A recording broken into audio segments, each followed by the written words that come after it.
You're listening to KDKR, Decatur, Dallas, Fort Worth, and KYJC Commerce. Portions of KDKR's daily programming do not necessarily reflect the views of the management or staff. Prudent Money with Bob Brooks is sponsored by the Prudent Money Foundation on 91.3. Well, simple money, rich life. Today we're going to take a look. Stay tuned for Prudent Money.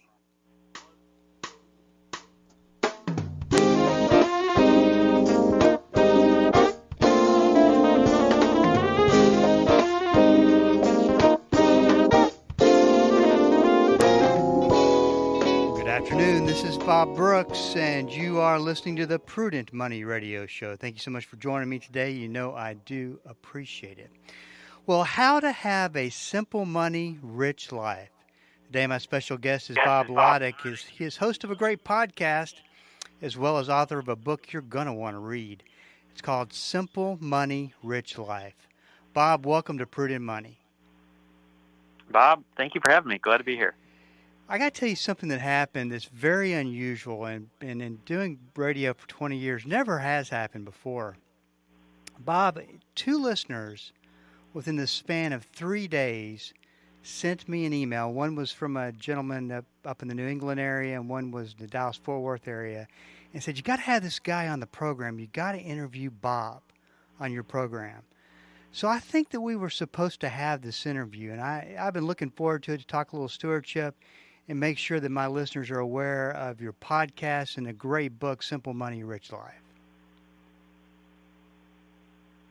Yeah, that's crazy. I had no idea. That's really fun how that worked out. Well, when I come across somebody that shares the same passion of stewardship that I have, I always want to know where it came from and want to know the backstory. So talk a little bit about what led up to the start of your ministry.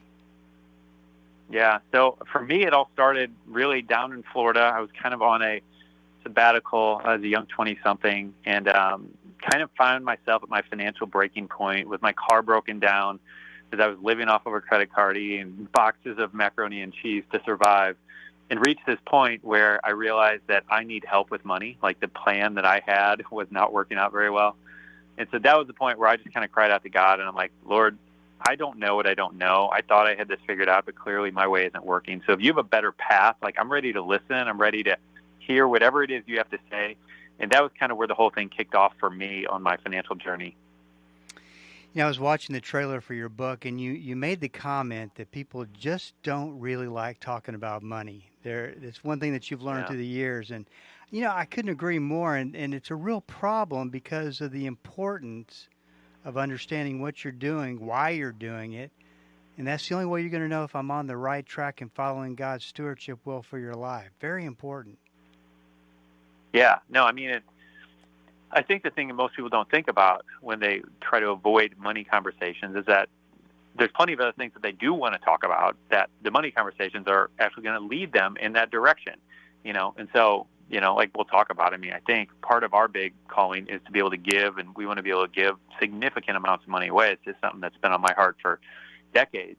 But even if the thing is, you know, providing a better life for your kids, or being able to send your kids to college, or being able to travel, like even if it's something like that, the money discussions are the things that are going to help move you in that direction. So that's why I think it's just very odd to not talk about money, because these are the things that help us get towards those things that are important to us. You know, I want to talk about a comment you made in the book. Lack of financial education, of course, is, and we talk about it all the time, Bob, real problem in this country. A bigger problem that you point out is from where you get it. You wrote that our money education comes from all the wrong places. Very interesting. Talk about that.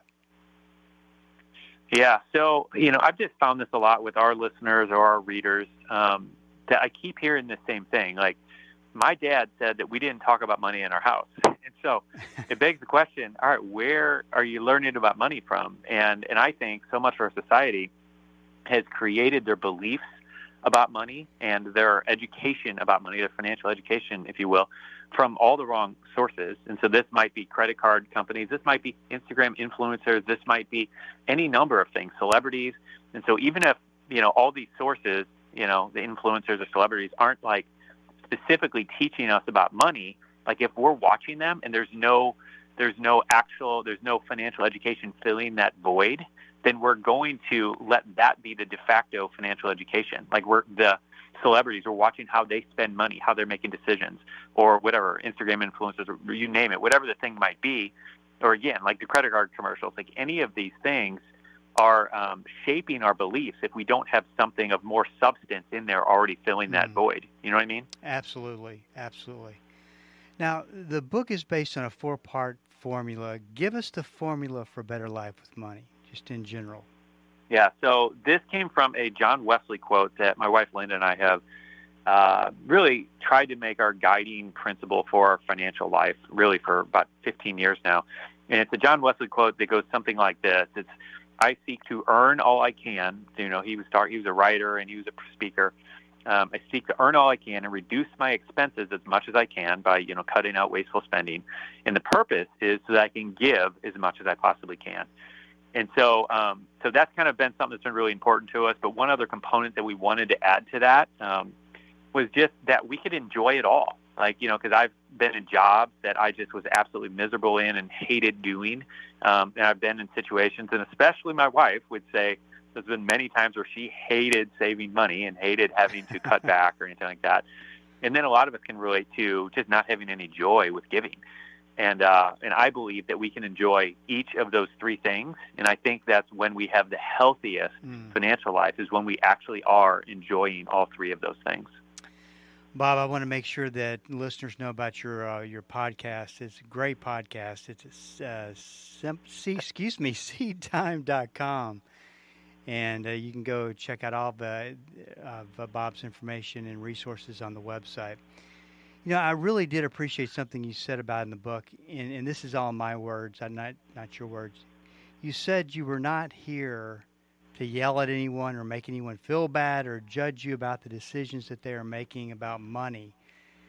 So often financial how-to books or the quote-unquote gurus of financial media do just that. They make you feel bad for the decisions that you made.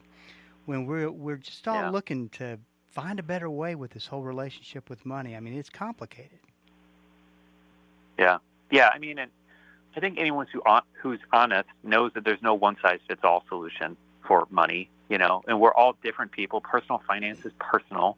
And so everybody's situation is unique. And I think, the road that we've taken, with the book and with anything that we're doing, we're trying to start a conversation, and we're trying to say, all right, these are some things we've seen that might be helpful, but let's pray and ask God and see what's going to make the most sense for your situation. Because sometimes two completely opposite paths make sense for different people, and one thing might be right for one person and wrong for the other, and vice versa. So, and I know that makes it a little bit more, it just takes a little more time when there's not just one plain and simple set of rules that everyone must abide by. But if we look throughout the Bible, there's things that need to be sorted out and figured out.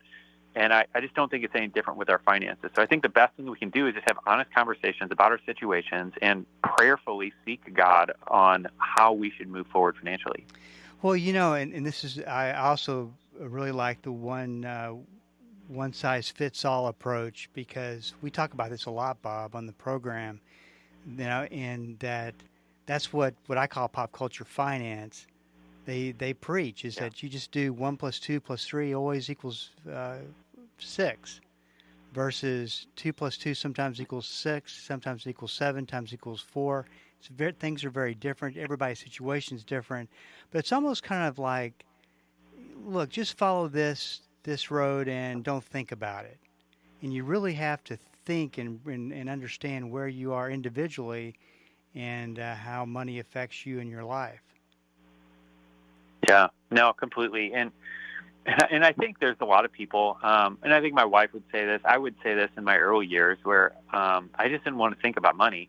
And but once I had that breaking point moment for me, it's like, all right, I need to think about it. Things have gotten bad enough that I need to think about it. And I'm really thankful for that moment, because a lot of people just kind of float by doing okay financially, and they miss out on the opportunity to thrive financially. And again, like what we talk about in the book, or John Wesley in that quote, the idea is that there's a purpose behind our thriving financially. Like, as we move forward financially, we can impact the kingdom. Like we can affect people's lives around us. Like we can change situations, for God's glory. And that just gets me really excited. So I'm really thankful that I had that moment where I was kind of forced to start thinking about money. I want to mention that, and I love this, that Linda does the podcast with you, and she's such a big part of the ministry. Yeah, I was thinking about, as I was reading through some of your information today, I was thinking about what my wife told me one time. She came into my office and said, what are you doing? I said, well, I'm preparing for a seminar, a talk. She looks at me and she goes, boy, I hope you're not going to bore people with all that information about bulls and bears and all that kind of thing. And it was so great that our wives keep us so grounded and keep things simple, which is tough to do sometimes.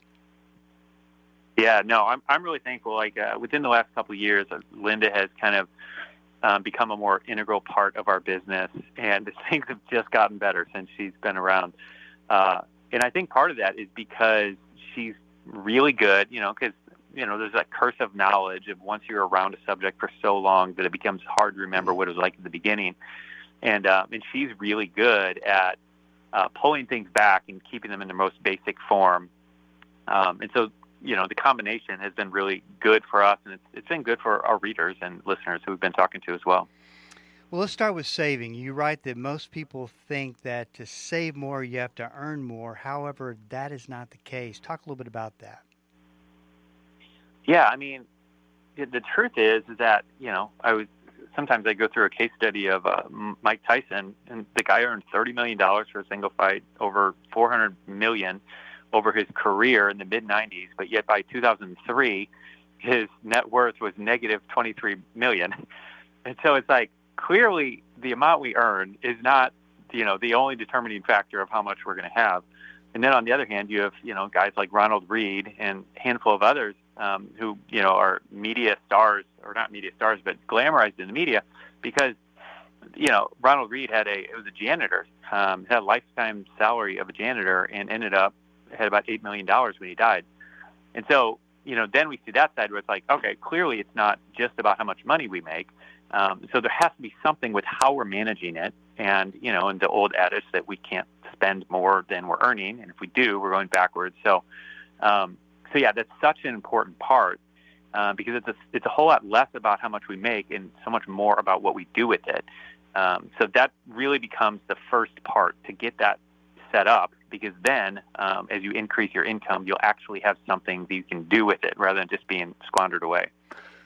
I got to tell you, that's the one thing that I wish that was drilled into my head when I graduated from college and got into my career, is that you've got to live within your means, not what you think your means are going to be 10 years down the road. Yep. It's such a powerful concept. Simple concept, but powerful concept so many folks don't get. Yep. Talking to Bob Lotich about a great book, Simple Money, Rich Life. If you want more information about the book, I would definitely encourage you to read this book. Go to seedtime.com. You can also get information about the podcast as well. Your book speaks to those who are in over their head, who have accumulated massive amounts of debt beyond hope. And I like what you write. You write to let God fight your financial battle. Speak to that. Yeah, I think too often, especially in the church, we have a lot of people who want to take one of two paths. And so they'll either take this path of, I'm going to do all the financially wise things. I'm going to try to spend less than I earn. I'm going to try to pay off my debt. I'm going to try to do, and a lot of this is biblical wisdom, just follow the biblical wisdom about managing money.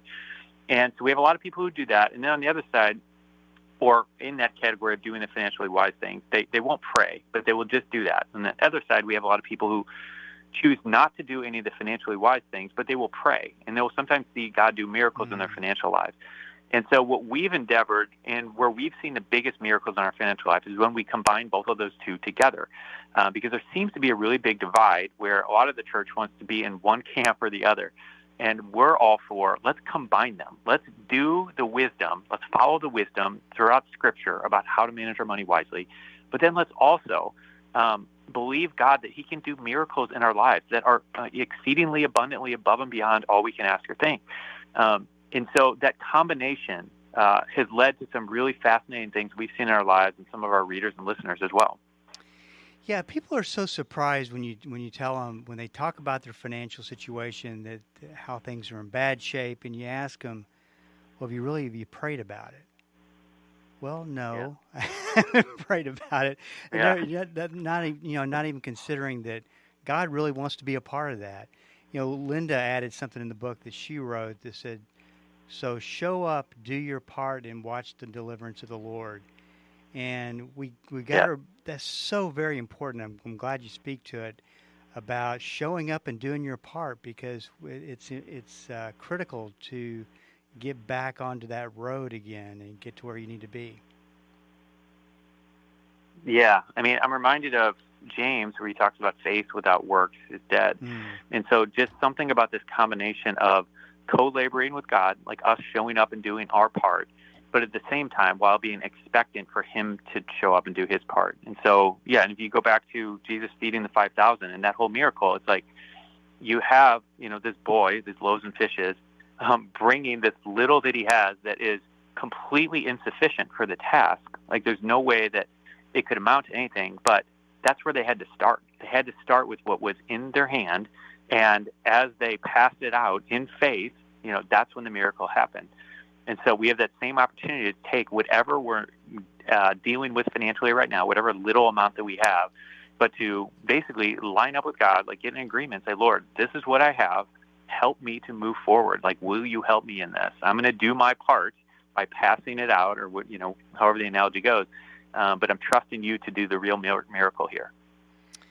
You talk about in the book about determining your AUM. Define what you mean by that and describe that process. Yeah. So one of the things that we mentioned net worth just a few minutes ago. It's a term that net worth I think is fantastic. We've been using it to track our progress for years and years. And somewhere along the line, I realized I don't really like that term, and I don't like continuing to label myself and say that my net worth is this number. And Sure. I think there's some people who feel really good about themselves because they have a high net worth, and there's people who feel really bad about themselves because they have a low net worth. And so we determined that we're going to change this term for us and call it our assets under management, to get rid of the net worth label that we're putting on ourselves, but then more importantly, to have a constant reminder that everything in our possession is that these are just assets that are temporarily entrusted to us by God that we are managing for him and for his purposes and his glory. And that helps me to not have such a tight grip on everything that's in our bank account or our investments. Just knowing that if he asks me, hey, I'd like you to give a big chunk of that money over here, or go open, a shelter over here, like whatever the thing might be, it helps me to kind of keep a looser grip on it when I constantly am reminding myself that this is assets under management. These are God's assets that we are managing. Yeah, it is such a shift when you look at it through that filter that I'm just here to do. It's my responsibility to manage everything that I have, which is everything God's given me, down to relationships, time, and assets. Yep. Now, you say in the book that you like to track debt using AUM. Define what you mean by that. I'm sorry. I missed part of that question. You said okay. Tracking debt with AUM? You said that one of the things we always talk about on the program is keeping up with debt and tracking it. You say that using AUM is more effective. Describe what you mean by that. Oh, yeah. So, when we were paying off, we had $46,000 of credit card debt and a couple other things rolled up in there. And I remember going through that process because at that point we began kind of tracking our net worth at that point. And as we were doing it, we were also trying to pay off our debt. And I realized that it's just more encouraging to track, net worth, or AUM is what we call it now, because any good financial decision that we make is moving that needle. It's moving us forward faster. So, if we just spend less money, if we add some money to a 401k, if we, just put some in a savings account, like any of these things are all moving that down the line. Whereas when we're just tracking our debt payoff, it's just not moving as fast. And so for me, I'm such a visual person, and so those needles moving really encourage me and move me forward a lot faster. So we found that to be really, really helpful. And just for us, just a little bit better tracker or tracking tool of our financial progress than just tracking debt, you know. And the other part is that even after you pay off debt, like you can still keep going, you know. So there's a life after financial debt. You can continue to track your progress. Last question, Bob. You know, there's a lot of people struggling with things like the stock market being down, high inflation, debt, just general financial poor health that might be at a position where they're giving up and don't have much hope. What advice would you give somebody like that? Yeah, I mean, we're in a crazy time right now. I mean, right, everything you mentioned, and I think it's really, it's an interesting time. But at the end of the day, if we're believers, like we have confidence that God is bigger than all of this stuff, and that Philippians 4:19 is true and always will be true, that my God shall supply all of your need according to his riches and glory by Christ Jesus. And when we can lean into that, and we can trust that, and we can know that he's always going to provide for our needs, and that he's going to be faithful in season, out of season, and that the economy, like this doesn't affect any of that. And it's easy to lose sight of this. But again, my encouragement would be is to continue meditating on that truth and other truths in the Word, and let that be where you're fixing your eyes more than on the latest news report, because all the news cycle wants to do is just get us in fear and get us in panic about everything that's going on. Meanwhile, God he's not afraid. He's not freaked out by it. So I think that's one of the best things that we can do in these crazy times is to keep our eyes fixed on the truth. I got about a minute left. I want you to tell the listeners about Seed Time and the podcast. Sure. Yeah. So my wife and I, Linda, we started a podcast probably a few years ago now, and and we're just sharing everything we've learned on our journey. A lot of things to talk about in the book. We share some of the strategies, some of the principles, but we also get into the dirty tactics. And I love getting into the tactics and money-saving tools and tips and hacks and all that stuff as well. Well, listen, congratulations on the book and the podcast, Simple Money, Rich Life. Bob, it was a pleasure to have you on the program today. Yeah, thank you, Bob. I really appreciate it. This is Bob Brooks, and you are listening to the Prudent Money Radio Show. Once again, the name of that book is Simple Money, Rich Life. And I had the opportunity to listen to some of Bob's podcasts. Great information, and he is really doing a great ministry with the book and all the resources. Once again, the website is seedtime.com. The name of the book is Simple Money, Rich Life. The thing that I like about it most is it's very down to earth, and it's just the kind of practical advice bathed in stewardship that I think that we're looking for, and to get things back on track. Hey, this is Bob Brooks. If you missed any of the program, you can always go to the website at prudentmoney.com or wherever you listen to your podcast, the major platforms you listen to your podcasts, and listen to the program at your convenience. Starts, though, at prudentmoney.com. If you got a question for me, please go to the website at prudentmoney.com and send it in, because we are all out of time. Till we do meet again next time, keep the faith and have a great rest of the day.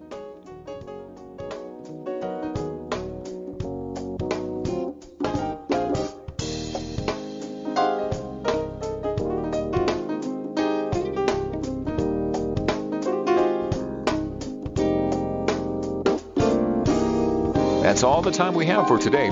Questions or comments for Bob, or to find out more great information like what you've just heard, visit www.prudentmoney.com. Be sure to join Bob Brooks again for the next edition of Prudent Money.